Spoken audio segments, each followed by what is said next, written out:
Hey folks, welcome to the Stats Pack where we have a look at all of the form guide, team news, statistics and data coming into Leeds United's away game to Brighton and Hove Albion this Saturday. 3pm kickoff at the Amex. Doesn't hold great memories for Leeds United over the years. We've got some detail on that as well. And there's some different statistics in this one this week that might make the weekend trip a little bit more palatable. We had a very positive press conference from Daniel Farke today. He was in a very good mood. Happy birthday to the gaffer as well. He seemed to be very happy with what he's got, and he should be. He's got a fully fit squad to come into this weekend's game. Brighton have got a couple of issues themselves heading into the match, and it could be a good time for Leeds to catch Brighton, although in saying that, their home record still has been very, very strong so far this season. We'll go through all the detail, the form guide, the team news for both sides, as well as the statistics, as I say.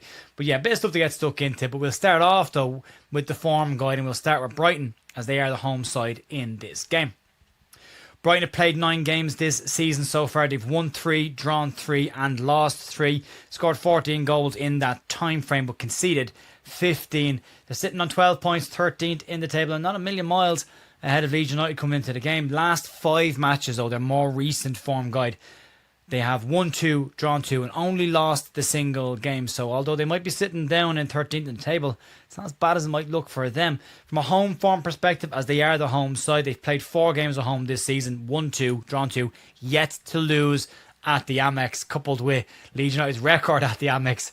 Maybe it's all lined up for Leeds to break all their ducks in this game. We'll have to wait and see. The top goal scorer coming into this game is Danny Welbeck. He's got 5 goals this season. He's very much in a rich vein of form, and Leeds will need to keep a tight eye on him, as well as the returning Jorginho Rutter. I say returning, he's not coming back to Ellen Road, but you know what I mean. His first game against Leeds United, and it'd be important if he starts, and he might not because he did play in the cup game. Be interesting to see if he does start in this game, and if he does, Ethan Ampadu will have to be tasked with the job of keeping him quiet. Daniel Farke doesn't think he will see a similar lineup to Brighton at the weekend. He reckons they will have rotated, and their focus won't have been on the Carabao Cup, and they'll want to make sure their players are fit and healthy for the game on Saturday. From a Leeds United perspective, so far this season, Leeds have played 9, won 3, drawn 2, lost 4, scored 9 goals, conceded 14, still 5 of those coming against Arsenal. 11 points so far this season, which the statistics say we're good to stay up, but as Jerry always says, Dr. Leeds will likely come along and fix that problem. The Leeds are sitting in 15th place, just a single point behind Brighton, so a swing could very easily happen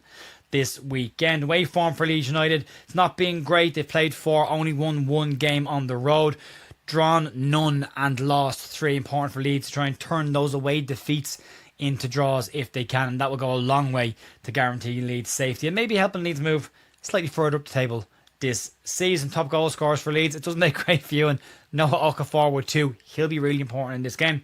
Joe Rodon with 2 as well. Who would have thought after 9 games Joe Rodon would be joint top goal scorer for Leeds United, but hopefully he can continue that form from set pieces as well and continue to get some goals for Leeds. We'll get stuck into the team news going into the game. We'll start off with Brighton. You've got a host of doubts coming into the game. Adam Webster is out of the game with a knee issue, as is Jack Hinselwood. He is out with an ankle problem. Solly March is also out of the game with a knee problem.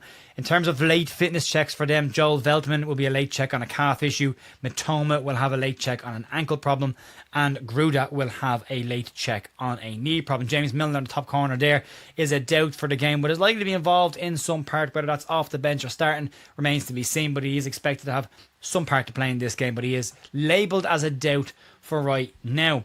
From a Leeds perspective, it's a full, clean bill of health for Daniel Farke. Only the 3rd time this season that Daniel Farke has had a full squad to pick from, and that will make his team selection and the bench a very interesting one to keep an eye on. Dan James has had 2 weeks under his belt of full first team training. Daniel Farke said he's getting better and better.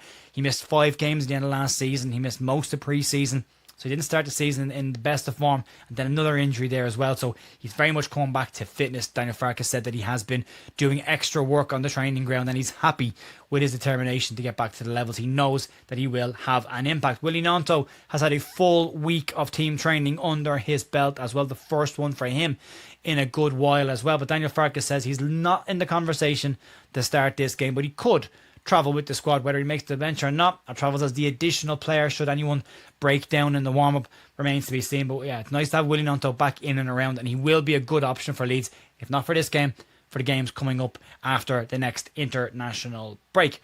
So let's have a look at some key statistics coming into the game. And some of these are interesting. Some of them are, well, they are what they are, I suppose. We'll start off with the first one. And Leeds' dismal record at the Amex Stadium. We've only taken 3 points from a possible 27 with draws in 2011-2012 season, 2012-2013 season, and more recently in the 2021-2022 season. Leeds have only scored 5 goals at the Amex, coming from 2 games, a 3-3 draw in September 2011 and a 2-2 draw back in November 2012. The last player to score for Leeds at the Amex, if you can believe this or not, was Michael Brown.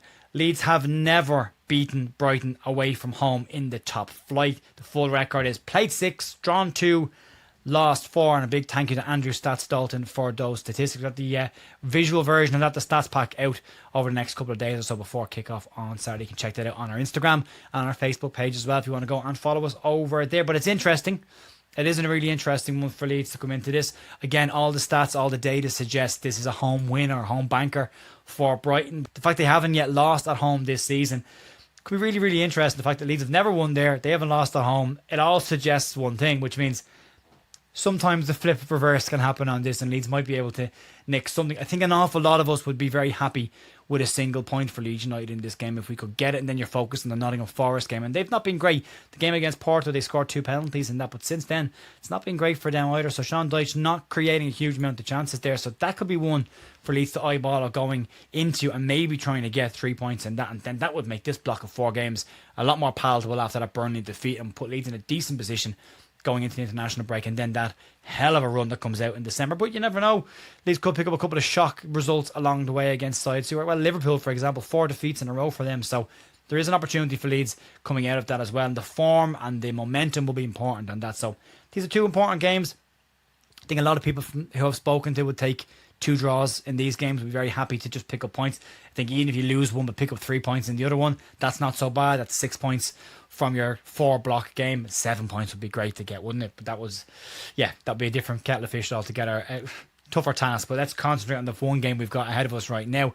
What's interesting, I wanted to include this week for the first time, and that's having a look at the goals the opposition and Leeds have scored and when they've scored them and the goals they've conceded, to see if there's any patterns that we can cling on to for this. And we'll start off with Brighton. They've scored 21% of their goals in the first half. 29% of their goals have come between the 45th minute and the 74th minute, and 50% between the 75th and the 90th minute. They get a lot of late goals in their games. They've conceded, though, 53% in the first half, 20% between the 45th and 74th minute, and 26% between the 75th and the 90th minute.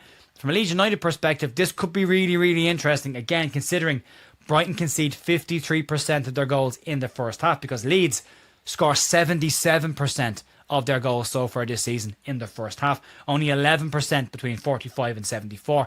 That's that weird period in the second half where Leeds haven't really come out all guns blazing at the start of the second half. And then also 11% between the 75th and the 90th minute. So if you're Leeds, you don't want to be conceding goals late in games, but that's what you want to have a look at in this one. And Leeds concede 36% of their goals in the first half, 29% between the 75th and 90th minute. As I said, Leeds score most of their goals in the first half, and Brighton concede most of their goals in the first half. So if Leeds have a chance to get something out of this game in terms of a win, first half's going to be really, really important. They start slow, Leeds start quick, Leeds fade, they increase as the game goes on. If you look at their one, Brighton have a very late threat in their side, and Leeds have just switched off 1 or 2 times this season late on in games, and that's something to keep an eye on. They've scored a lot of goals in the 90-minute plus so far this season, so Leeds will need to make sure that they are switched on, focused and concentrating. And Daniel Farke, from a managerial perspective, might need to make sure he's got fresh players on that can deal with a late push from Brighton should they need to get it. But it's going to be an interesting battle. But for me, Leeds United, if they're going to get anything out of this game, it could be very much in the first half. But I'd like to see a change of focus from Leeds. I'd like to see Leeds come out of the second half all guns blazing. And so far this season, we've come out and just sat back a little bit. As I say, not a huge amount of goals scored, only 11% scored between 45th and 74th minutes. So I'd like to see Leeds come out with a strong second half. But that will depend, I suppose, in this game, how the first half goes. And each game is individual in their own right. And it will be interesting to see what he does. But let's move into the team sheet prediction for the game, and I don't think there's going to be a huge amount of changes, and I don't think most people will be surprised by that. Daniel Farke doesn't tend to change a winning side, so for me, It'll be exactly the same starting 11 that started at home to West Ham. The only question mark here is Anton Stack could potentially come in for out Tanaka for me if Daniel Farke decides he wants a more defensive approach in the middle of the park. That'll be one to watch. Outside of that, I can't really see him making too many changes. I think Brendan Aronson had a very strong game last week, so he's nearly guaranteed to start this. Now, Okafor has been incredibly important to Leeds, and it's important to get 55, 60 minutes out of him while he's getting back up to full fitness, and then maybe introduce a Dan James-shaped person at that point. More likely a Jack Harrison, but it's important to have him on the pitch for as long of the second half as we possibly can, because he is very much a threat for Leeds United. Outside of that, the midfield, there's just that one question on Anton Stack. The defence will likely stay the same. It'll be interesting to see, with Pascal Struijk over his illness and a full week behind him, will Daniel Farke revert back to putting Struijk in with Rodon, or will he leave Jacobi all in there? And this will give us an idea to see what Daniel Farke's favoured 11 is. He does like to play players that he's comfortable with, and he just tends to have a starting 11 always in his mind that tends to stay the same.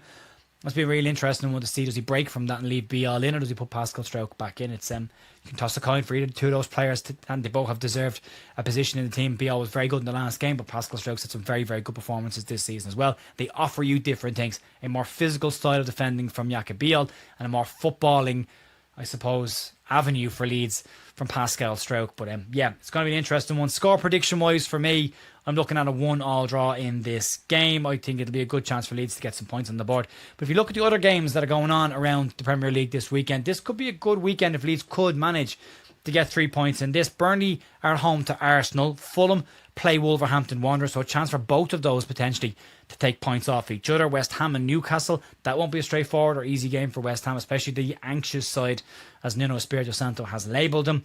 Nottingham Forest host Manchester United, so a chance again for Sean Dyche, maybe to get them moving, but also if Manchester United's current form keeps going, could easily take points off Nottingham Forest. And then Everton and Sunderland.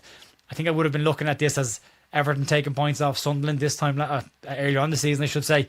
But I think for this game right now, it's a case of Sunderland taking points off Everton, just pulling them a little closer to Leeds United, and Leeds hopefully leapfrogging a couple of them this weekend. So yeah, it's an important weekend. There's some good opportunities for Leeds to push on in the table this weekend.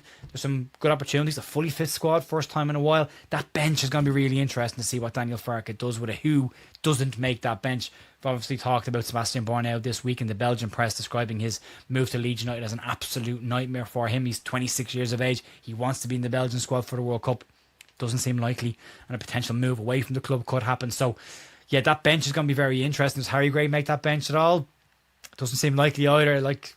He's got a lot of good options there, and he'll want to balance that out to make sure he can give Leeds every single chance he can to get the 3 points in this game. For me, I'd like to see Daniel Farke use that bench a little bit more to freshen up the side rather than change the game. So, 55, 60 minutes. Just look at freshening things up. DCL, 60 minutes. Swap with Lucas Meche. Same with the wide players. You've got a Dan James for Brendan Aronson, 60 minutes.